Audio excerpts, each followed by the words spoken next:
Pregnancy எல்லா பெண்களுக்கும் ஒரு பெரிய கனவு மாதிரி. கல்யாணம் ஆகி 3 வருஷம் ஆயிடுச்சு, 5 வருஷத்துக்கு மேல ஆயிடுச்சு, 10 வருஷம் கூட ஆயிடுச்சு. ஆனா என்னால பிரெக்னன்ட் ஆக முடியல. உடம்பு ரீதியா எந்த பிரச்சனையுமே இல்லை. டாக்டர் கிட்ட போயிட்டு தான் வந்துட்டு இருக்கோம். அவங்களும் எந்த குறையும் இல்லைன்னு தான் சொல்றாங்க. இருந்தாலும் என்னுடைய ஹேபிட்டை நான் ரெகுலரா ஃபாலோ பண்ணிட்டு தான் இருக்கேன். ஹெல்த்தி ஃபுட்டை நான் எடுத்துகிட்டே தான் இருக்கேன். இன்டேக் அப்படின்றது என்கிட்ட இருந்து மிஸ் ஆகவே இல்லை. ஏன் என்னால் ப்ரெக்னென்ட் ஆக முடியல?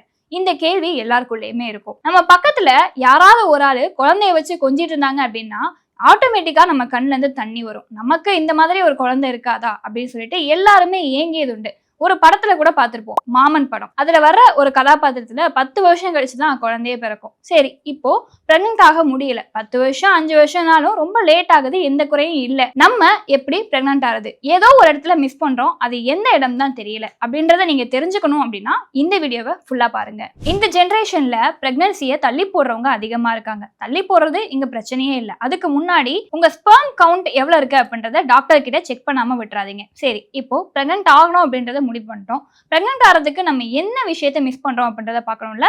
நான் சொல்ற இந்த 3 விஷயத்தை நீங்க ரெகுலரா பார்த்துட்டு வாங்க. பிரெக்னென்ட் அப்படின்றது உங்களுக்கு கண்டிப்பா இருக்கும். முதல் விஷயம் என்ன அப்படின்னா, உங்களோட பீரியட் சைக்கிளை கால்குலேட் பண்ணுங்க. இப்போ அக்டோபர் மாசம் 15ஆம் தேதி உங்களுக்கு பீரியட்ஸ் வந்தது அப்படின்னா, நவம்பர் மாசம் 15ஆம் தேதி மறுபடியும் பீரியட்ஸ் வந்தது அப்படின்னா உங்களுடைய பீரியட் சைக்கிள் அப்படின்றது 31 நாளா இருக்கும். இதே இது அக்டோபர் மாசம் 15ஆம் தேதி உங்களுடைய பீரியட்ஸ் நாள் இருக்கு, நவம்பர் மாசம் 7ஆம் தேதியே உங்களுடைய பீரியட் சைக்கிள் வந்துருச்சு அப்படின்னா உங்களுடைய சைக்கிள் அப்படின்றது 23 நாளா இருக்கும். இப்படி 32 நாள், 35 நாள், 38 நாள், 31 நாள் அப்படின்னு பீரியட் சைக்கிள் ஒருத்தருக்கும் ஒரு மாதிரி மாறிக்கிட்டே இருக்கும். சரி, பீரியட் சைக்கிளை நான் கால்குலேட் பண்ணிட்டேன். அடுத்து என்ன பண்ணணும் அப்படின்னா, உங்களுடைய ஓவலேஷன் டேட் என்ன அப்படின்றத கண்டுபிடிக்கணும். இப்போ நான் முன்னாடியே சொன்ன மாதிரி தான், அக்டோபர் மாசம் 15ஆம் தேதி உங்களுடைய பீரியட்ஸ் டேட் இருக்கு, நவம்பர் மாசம் 15ஆம் தேதி உங்களுடைய பீரியட்ஸ் டேட் மறுபடியும் வருது அப்படின்னா, இந்த நவம்பர் மாசம் 15ஆம் தேதியில இருந்து ரிவர்ஸ்ல 14 நாளை கழிச்சிங்கன்னா நவம்பர் மாசம் 2ஆம் தேதி வரும். அதுதான் உங்களுடைய ஓவலேஷன் டேட்னு சொல்லுவாங்க.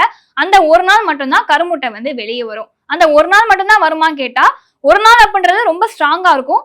1ஆம் தேதி, 2ஆம் தேதி, 3ஆம் தேதி, 4ஆம் தேதி இந்த 4 நாளுமே நீங்க பிரெக்னன்சிக்கு ட்ரை பண்ணலாம். நீங்க ஒரு மெத்தட் சொல்லிட்டீங்க, இதுக்காக நான் கேலண்டரை வாங்கி ஒரு தேதியா நான் மார்க் பண்ணிட்டா இருக்க முடியும், வேற ஏதாவது ஐடியா கொடுங்களேன் அப்படின்ற கேள்வி உங்களுக்குள்ள இருக்கும். ஐடியா இருக்கு. ரெண்டாவதா நீங்க என்ன பண்ணலாம் அப்படின்னா, ஓவலேஷன் பீரியட் எப்ப அப்படின்றத கண்டுபிடிக்கிறதுக்காக ஓவலேஷன் கிட் இருக்கு, ஓவலேஷன் டைம் கண்டுபிடிக்கிறதுக்காக ஓவலேஷன் அப்ளிகேஷன்ஸ்லாம் இருக்கு. அதெல்லாம் இன்ஸ்டால் பண்ணி வச்சுட்டு நீங்க ஓவலேஷன் டைம் எப்ப அப்படின்றத கால்குலேட் பண்ணிக்கலாம். பிரெக்னன்சியை எப்படி நீங்க செக் பண்றீங்களோ அதே மாதிரி தான் ஓவலேஷன் கிட் அப்படின்னு சொல்லிட்டு இந்த மெடிக்கல் போனாலும் உங்களுக்கு ஓவலேஷன் கிட் அப்படின்றது தனியா கிடைக்கும். அதை வாங்கிட்டு மார்னிங் இயர்லியா நீங்க எழுந்த உடனேயுமே யூரின் ஃபர்ஸ்ட் இருக்கக்கூடிய அந்த யூரினை 2 டிராப் விட்டீங்க அப்படின்னா, டபுள் லைன் வந்துச்சுன்னா உங்களுடைய ஓவலேஷன் டைம் ஸ்டார்ட் ஆயிடுச்சு அப்படின்னு சொல்லி அர்த்தம். சிங்கிள் லைன் வந்துச்சு அப்படின்னா உங்களுடைய ஓவலேஷன் டைம் ஸ்டார்ட் ஆகல அப்படின்னு சொல்லி அர்த்தம். லைனே வரல அப்படின்னா உங்களுக்கு ஓவலேஷன் டைமே இது இல்ல அப்படின்னு சொல்லி அர்த்தம். மூணாவதா ஒரு மெத்தட் இருக்கு. ஓவலேஷன் டைமை எப்படி கண்டுபிடிக்கிறது அப்படின்றதுக்கு ஒரு மெத்தட் இருக்கு. எப்படி மென் எல்லாருக்குமே டெஸ்டோஸ்டெரோன் சுரக்குமோ அதே மாதிரி விமென்ஸுக்கு ஈஸ்ட்ரோஜன் சுரக்கும். ஒயிட் டிஸ்சார்ஜ் அப்படின்னு சொல்லுவாங்க. இது பீரியட்ஸ் ஆறதுக்கு 7 நாளைக்கு முன்னாடி விமன் எல்லாருக்குமே சுரக்கும். அந்த ஈஸ்ட்ரோஜன் உங்களுக்கு திக்கான லேயரா இருந்துச்சு அப்படின்னா உங்களுடைய உடம்புல ஏதோ PMS ப்ராப்ளம் இருக்கு, அதனாலதான் நீங்க பிரெக்னென்ட் ஆல அப்படின்றத கண்டுபிடிச்சிக்கலாம். இதே அந்த ஈஸ்ட்ரோஜன் எக் ஒயிட்டா இருந்துச்சு அப்படின்னா உங்களுடைய ஓவலேஷன் டைம் ஆரம்பிச்சிருச்சு, இப்போ நீங்க பிரெக்னன்சிக்கு ட்ரை பண்ணலாம் அப்படின்னு சொல்லி அர்த்தம். அதே மாதிரி உங்களுடைய ஈஸ்ட்ரோஜன் ரொம்ப லிக்விடா இருந்தது அப்படின்னா உங்களுடைய பிரெக்னன்சி ஆல்மோஸ்ட் கன்ஃபார்ம் ஆக போகுது அப்படின்னு சொல்லி அர்த்தம். ஸோ இந்த 3 மெத்தட் வச்சுதான் உங்களுடைய ஓவலேஷன் டைம் எப்போ ஆரம்பிக்குது, எப்போ நம்ம இன்டர்கோர்ஸ் பண்ணா பிரெக்னென்ட் ஆகலாம் அப்படின்றத நீங்க கண்டுபிடிக்கணும். ஸோ இத்தனை வருஷம் ஆயிடுச்சு, நாங்க இதை பண்ணதே இல்லையே அப்படின்னு சொல்லி நினைச்சிட்டு இருந்தீங்க அப்படின்னா, இது வரைக்கும் இந்த விஷயம் எங்களுக்கு தெரியவே தெரியாது அப்படின்னு நினைச்சிட்டு இருந்தீங்க அப்படின்னா, இந்த வீடியோ பார்த்ததுக்கு அப்புறம் நெக்ஸ்ட் டைம்ல இருந்து இதை ஃபாலோ பண்ணுங்க. கண்டிப்பா உங்களுக்கு பெஸ்ட் ரிசல்ட் கிடைக்கும். இந்த மாதிரி ஹெல்த் டிப்ஸ் நீங்க தெரிஞ்சுக்கணும் அப்படின்னு நினைச்சீங்கன்னா நம்ம ஹெல்த் குரு சேனலை ஃபாலோ சப்ஸ்கிரைப் பண்ணிக்கோங்க.